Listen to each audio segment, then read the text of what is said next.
military searched for and purposefully killed anyone who served our country. They shot and killed women outside their houses when they just tried to call someone who is alive. They killed entire families, adults and children, and they tried to burn the bodies.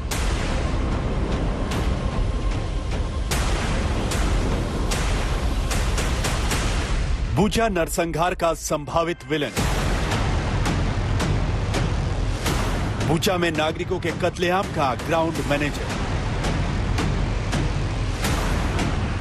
Bucha में लाशें बिछाने वाली रूसी फौज की टुकड़ी का commander in chief. अजादबेक ओमुरबेकोव, उम्र 40 साल, रूस के मोटराइज्ड राइफल ब्रिगेड का कमांडर। ये पहचान है बूचा के 400 यूक्रेनी नागरिकों के कत्लेआम का ऑर्डर देने वाले रूसी कमांडर की, जिसे नाम दिया गया है बूचा का कसाई। आरोप है कि इसके इशारे पर बूचा में बेगुनाह लोगों को गोलियों से भून डाला गया। इसके आदेश पर बूचा शहर में लाशों का अंबार लगा दिया गया। इसने बूचा में सामूहिक बलात्कार और नरसंहार के ऑर्डर दिए थे। आरोप है कि बूचा के कसाई के नाम से कुख्यात हो चुके अजादबेक ओमुरबेकोव ने अपने सैनिकों से कहा था कि 50 साल से कम उम्र वाले सभी मर्दों को मार डालो। उन्होंने पूछा कि तुम छिप क्यों रहे हो? हमने कहा कि हम डरे हुए हैं क्योंकि तुम गोली चला रहे थे। उन्होंने कहा कि तुम्हें दिखता नहीं कि हम रूसी हैं, हम तुम्हें आजाद करने आए हैं। घर में आग लग गई तो ओलेग उसे बुझाने दौड़े, लेकिन उन्होंने उसे रोक लिया। उसकी शर्ट पकड़कर खींची और गली में ले गए, जहां उसे घुटनों पर बैठाया और उसके सिर में गोली मार दी और फिर 3 घंटे तक मुझसे पूछताछ करते रहे।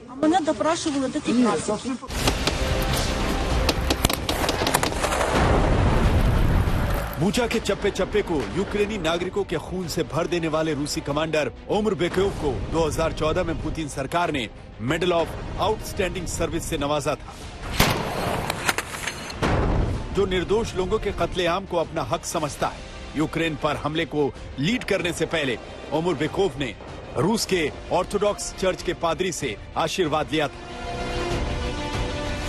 ये वही रूसी ऑर्थोडॉक्स चर्च है जिसके मुख्य पुजारी पैट्रियर्क किरिल को पुतिन का बेहद करीबी माना जाता है, जिन्होंने यूक्रेन पर रूस के हमलों को जायज और पवित्र ठहराया था।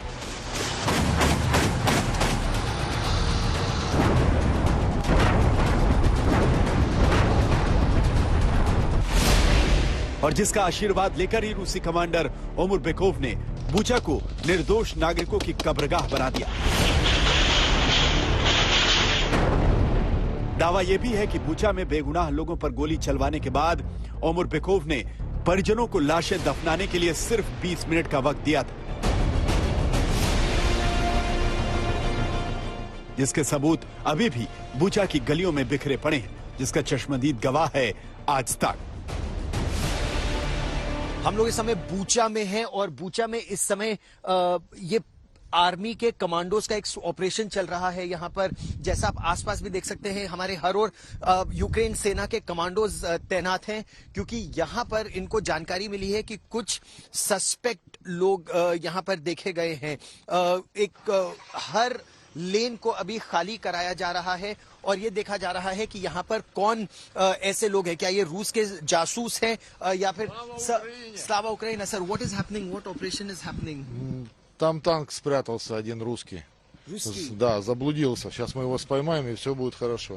Okay. Только туда не ходить туда. वो हमको बोल रहे हैं कि हम आगे नहीं जा सकते, आगे नहीं जाना इस समय, क्योंकि वहां पर कुछ लोगों को डिटेन करके रखा है, उनको बांध कर रखा है, उनकी जांच पड़ताल चल रही है।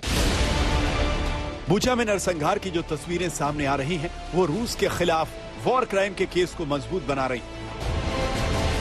ये ड्रोन फुटेज बूचा शहर की है, जहां एक साइकिल सवार सड़क से जा रहा है। वीडियो में रूसी मिलिट्री व्हीकल्स भी देखे जा सकते हैं। जैसे ही साइकिल सवार शख्स रूसी टैंकों के नजदीक पहुंचता है, रूसी टैंक एक के बाद एक 3 फायर करते हैं। इसके बाद दूसरा रूसी टैंक भी उसी दिशा में फायरिंग करता है जहां साइकिल सवार की लाश दिखती है। इसके बाद यहां टूटी हुई साइकिल भी दिखाई देती है। ऐसे दर्जनों वीडियोस के आधार पर यूक्रेन के राष्ट्रपति जेलेंस्की पुतिन को वॉर क्रिमिनल कह रहे हैं, लेकिन रूस इन वीडियोस को यूक्रेन की साजिश बता रहा है।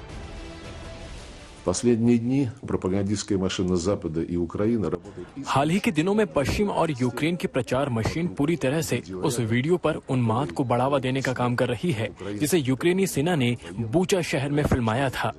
в городе Буча Киевской области। बुचा में नरसंहार पर हर सबूत से रूस पल्ला झाड़ रहा है, लेकिन रूस की तरफ से अभी कोई ऐसा सबूत नहीं दिया गया है जो उसे बुचा में क्लीन चिट देता हो।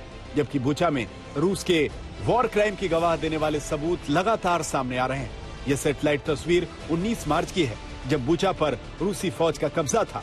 तस्वीर में सड़कों पर आम लोगों की लाशें बुचा में रूस के वॉर क्राइम की गवाही दे रही।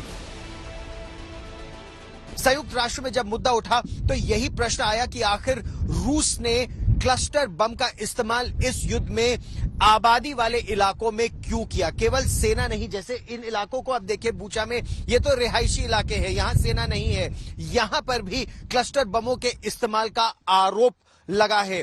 और इसीलिए बुचा में जिस तरह का नरसंहार हुआ है, जिस तरह की मौतें हुई हैं, तो अमेरिका भी यह मांग कर रहा है कि रूस के खिलाफ युद्ध अपराध का मामला चलाया जाए। कैमरामैन ललित मोहन जोशी के साथ गौरव सावंत, बुचा, यूक्रेन आज तक।